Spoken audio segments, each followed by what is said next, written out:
रात को अचानक एक आवाज से आदित्य की आंख खुली। उसने टाइम देखा, 2:11 हो रहे थे।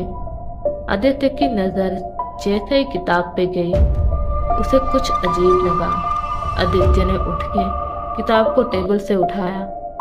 किताब उठाते ही उसके हाथ में ठंड सी महसूस हुई, जैसे किसी ने उसके हाथ पे बर्फ रख दी हो। तभी अचानक किसी ने दरवाजा खटखटाया। आदित्य रूम का दरवाजा खोला। कॉरिडोर बिल्कुल अंधेरा था, पर कॉरिडोर की लास्ट में एक इमरजेंसी लाइट जल रही थी।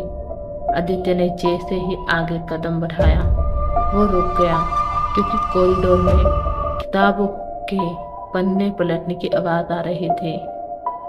लेकिन इस बार आवाज किताबों से नहीं, हॉस्टल की दीवारों से आ रही थी, जैसे बिल्डिंग के अंदर कोई किताब पढ़ रहा हो। आदित्य जैसे ही रूम पे वापस जाने के लिए पीछे मुड़ा, तभी उसके रूम का दरवाजा अपने आप बंद हो गया। आदित्य दरवाजे को खोलने की कोशिश कर रहा था, फिर भी दरवाजा खुल नहीं रहा था। दरवाजा अंदर से लॉक हो गया। आदित्य का सांस रुक गया। वो बाहर कॉरिडोर में अकेला खड़ा था, रूम नंबर 312 के बाहर, और किताब उसके हाथ में थी। आदित्य को महसूस हुआ रूम के अंदर कोई और है, क्योंकि पीपहोल से एक आंख दिख रही थी। आदित्य ने देखा, वो आंख इंसान के जैसे नहीं था। वो आंखें चमकीली थी, जैसे बिल्ली का हो, पर वो बिल्ली की आंख भी नहीं थी, क्योंकि आंख बहुत बड़ी थी और बिल्कुल स्टिल, जैसे जम गई हो। आदित्य डर से जम गया। उसने धीरे से पीपहोल में देखा।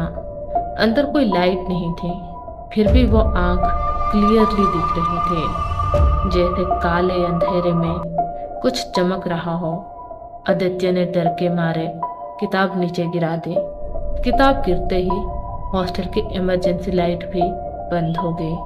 अब कॉरिडोर पूरा अंधेरा हो गया था। आदित्य ने जैसे ही हाथ दरवाजे पे रखा, पीपहोल से एक आवाज आई, बिल्कुल नॉर्मल आवाज, लेकिन उस वॉइस टोन में कुछ ऐसा था जो इंसान जैसा नहीं लग रहा था। आवाज थी, आदित्य तुम बाहर हो। आदित्य का गला सूख गया। फिर से आवाज आई, और मैं अंदर हूँ। अब तुम मुझे वापस अंदर नहीं भेज सकते। और उसी मोमेंट